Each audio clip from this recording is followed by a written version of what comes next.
ప్రభువు నందు ప్రియులకు క్రీస్తు యేసు వారి అతి పరిశుద్ధమైన నామములు శుభములు తెలియజేయుచున్నాం.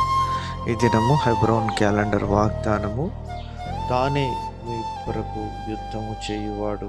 యెహోషువ గ్రంథము 23వ అధ్యాయము 10వ వచనములో దేవుడు ఈ మాటలు తెలియజేస్తున్నాడు. ప్రియమైనటువంటి దేవుని ప్రజలారా, తానే మీ కొరకు యుద్ధము చేయువాడు.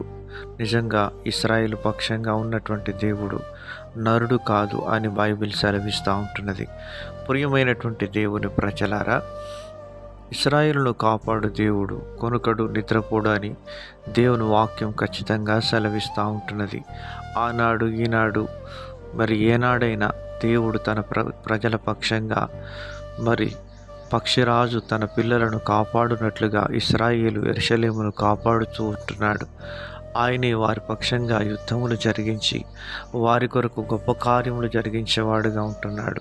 నిర్గమాకాండం 15వ అధ్యాయంలో ఇశ్రాయేలీలు ఐగుప్తులో నుంచి బయలువెళ్ళినప్పుడు ఫరో యొక్క రథముల నుంచి, వారి యొక్క సేనల నుంచి, ఆ యొక్క భయాందోళన నుంచి దేవుడు తన ప్రజలను విడిపించడమే కాకుండా ఆ యొక్క ఫరో సైన్యమును, వారి సమూహమునంతటిని కూడా ఎర్ర సముద్రంలో ముంచివేసినట్లుగా మనం చూడగలుగుతున్నాం.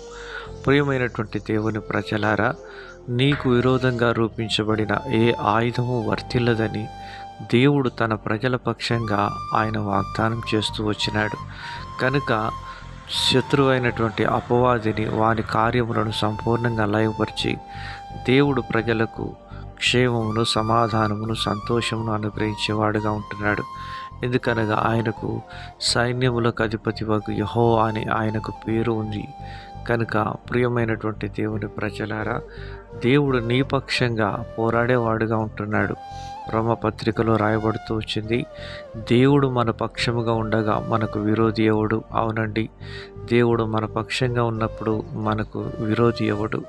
ఆయన నీ పక్షంగా ఉండాలి అంటే నీవు ఆయన పక్షంగా చేర్చబడిన వాడవుగా ఉండాలి.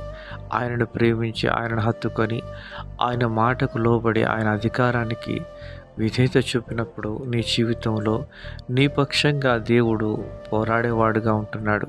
ప్రియమైనటువంటి దేవుని ప్రజలారా, నీవు దేవుని ప్రజగా ఉంటున్నావా? అయితే భయపడవద్దు, విస్మయం పొందవద్దు.